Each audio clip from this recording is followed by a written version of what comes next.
I've sent hundreds of thousands of flyers through direct mail in Canada, which has resulted in hundreds of thousands of dollars of net profit for my business. I'm Abbas. I'm a business owner and real estate investor, and I use direct mail in Canada for my real estate business. And you can use this for wholesaling real estate, investing in real estate, or any type of business that you want to advertise or market. Let's jump right into it. I'm going to take you guys through the whole process.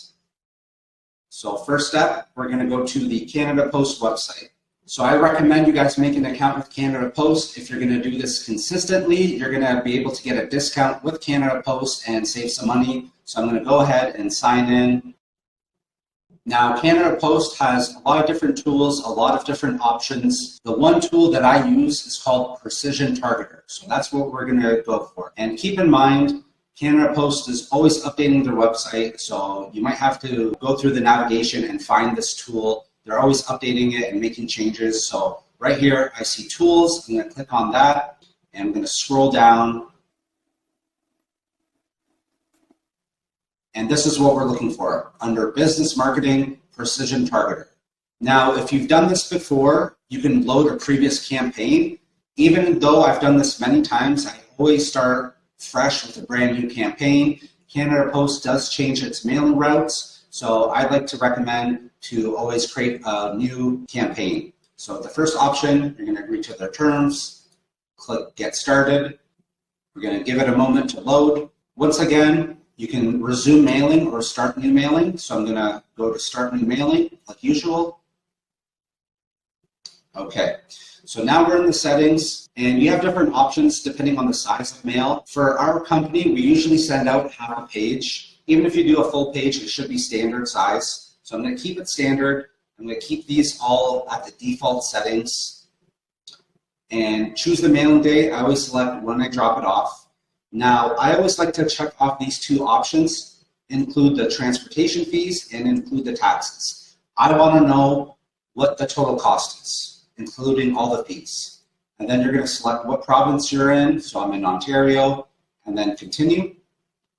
Now, depending on your business, depending on what you're trying to achieve, you have these different options for houses, apartments, farms, and businesses.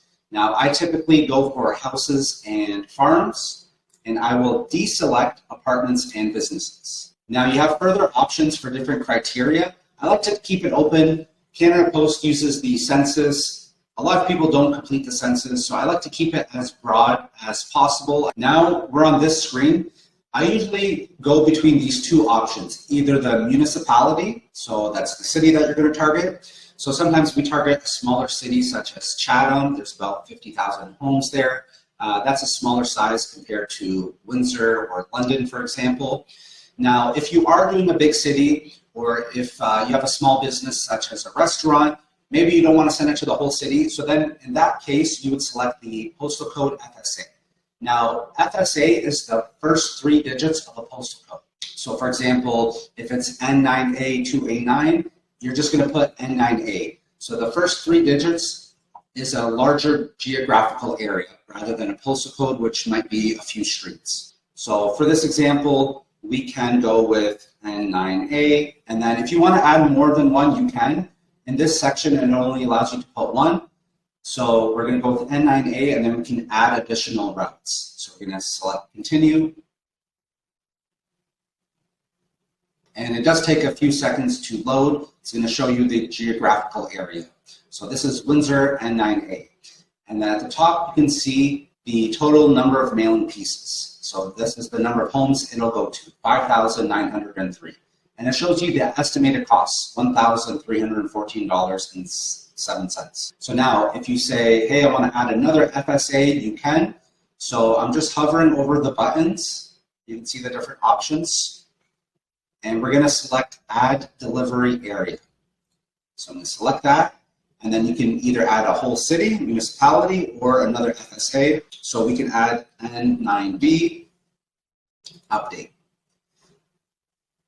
And then now it shows the next FSA, the next area, and it's going to update the number of pieces now is 11,821, bumped up the cost to $2,631. Now, if you're in the real estate business, I would highly recommend Minimum, you want to do 10,000. In the grand scheme of things, that's not a whole lot of houses. I wouldn't really recommend going below that. It is a numbers game after all. The more flyers you send, obviously the cost is going to go up, but you're more likely to get more leads and then close more sales. And let's add one more FSA for this example. Add delivery area, FSA. Let's go with N9C. Update. So you can see how N9A, N9B, N9C are all connected in the area geographically. So now we're at 15,904 pieces for $3,540.39. Keep in mind, this is just the cost for delivery. This does not include the actual flyer that you're going to print. You're going to have to do that with the print shop, and that's going to be an additional cost. From my experience, the most expensive part of the direct mail is the delivery from Canada Post. Printing it costs maybe 6 cents per piece or less, and then the delivery with our discount is about 16 cents. So all in all, we're looking at 22 cents per piece delivered. So it does get pretty expensive, but as long as you're able to convert some of these leads, you can be profitable, and this is why I've been doing this for over 5 years now. So now you want to select these 3 dots. The way that we do it, we work with a print shop. They print it and then they will actually deliver it to Canada Post. When I first did this, I did not do that. I got the flyer shipped to my house, and then for Canada Post, they want it packaged and bundled in a certain way. So it was just a lot of time and headache. So I want to save my time and that peace of mind, and I just wanted the print shop to take care of it. It's not that much more expensive for them to drop it off. They might charge you $100 to $200. Well worth it, in my opinion. So now you have to get the files to the print shop. So if they're going to send it to Canada Post on your behalf, they need to know where are you sending it to. So you're going to click these 3 dots up here, and you're going to export both of these files. I believe they might only need the PT file, but I'd like to send the print shop everything, so that way they have everything they need. So you're going to select the first one, click export. You can do the same thing. I went to the downloads, export once again for the other file, and now it wants me to save a name. So I'm just going to put test 2025 for this example and save mailing. Another thing you can do is click download. It's going to compile a PDF file of the mailing route, all the routes, the cost, and it's going to be a good overall summary for tracking data and good reference point to look back to. So I like to download that PDF as well. It's going to pop up in the downloads section. Now, another tip that I do, you guys don't necessarily have to do this, but I like to take a screenshot of this page because it shows you 15,904 pieces and the cost $3,540.39. Now, when I select place order in a moment here, it's going to update and it's going to include our discount. Because we send so many flyers, we have a business account with Canada Post. They give us a nice discount. This is without the discount. So I like to see how much it is without the discount, and then when I select place order, it'll update the price. So let's go for it. Select place order. Again, we're going to select save mailing.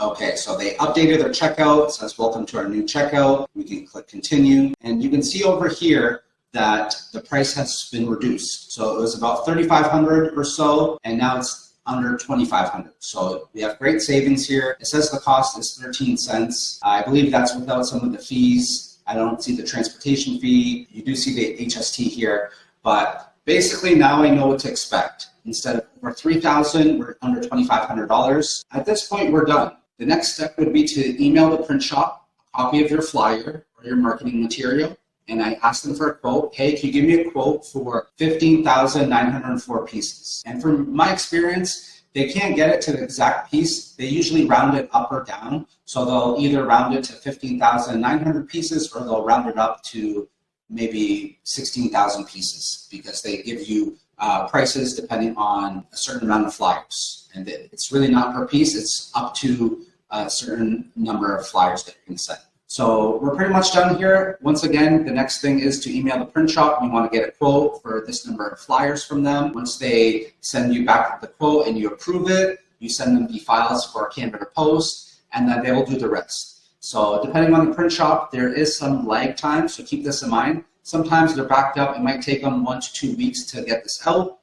So if you're planning ahead, you want to kind of get this out sooner rather than later.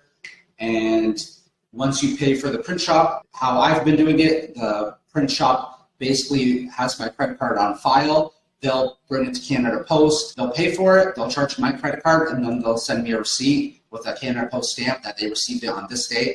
And then once Canada Post receives it at their warehouse, they will take 1, 2, 3 business days for them to process it and then start delivering it. And keep in mind that not all the flyers will typically be delivered at once, especially if you're doing a big campaign. We've done 50,000 flyers, we've done 70,000 flyers, so it doesn't mean all 70,000 flyers are going to be delivered in one day. It might take them 3-4 days for them to be all delivered. And then keep in mind, once they're delivered, not everyone checks their mail every single day. So if someone gets it delivered on Friday, they might not check their mailbox until Saturday, Sunday, Monday. So those phone calls will trickle in. And if you're not getting calls, it's probably because of a couple things. Either you didn't send enough flyers out. Like I said, you want 10,000, and that's kind of the bare minimum. We've said much more than that. Or maybe it's your copy, maybe it's your flyer, maybe it's the offer. So keep in mind what you're sending out. It's not that Canada Post doesn't work. It's not that direct mail doesn't work, because it does. We know it does. Otherwise, we wouldn't still be doing it 5 years later. So you have to kind of track it and try to keep track of how many phone calls are you getting, how many appointments are you going on if you're in the real estate business, and how many are you converting. Ideally, you want 3 to 1 return on your marketing dollars. So if we're spending $2,300, we want to get $7,000, $7,500 back in sales, if not more. Again, if you're in the restaurant business, you're going to have a smaller return. But that's a different business model. You're going to be looking at the lifetime customer. But for real estate, and it's all about consistency. If you send out a mailing campaign 1 month and you don't get any results, don't sweat it. You really have to keep in mind a 3 to 6 month timeline, because you might not get any sales this month, but if you do it for 2-3 months, you will get leads, you will get sales if you are good at talking to sellers, for example, going on appointments, making offers, that sort of thing.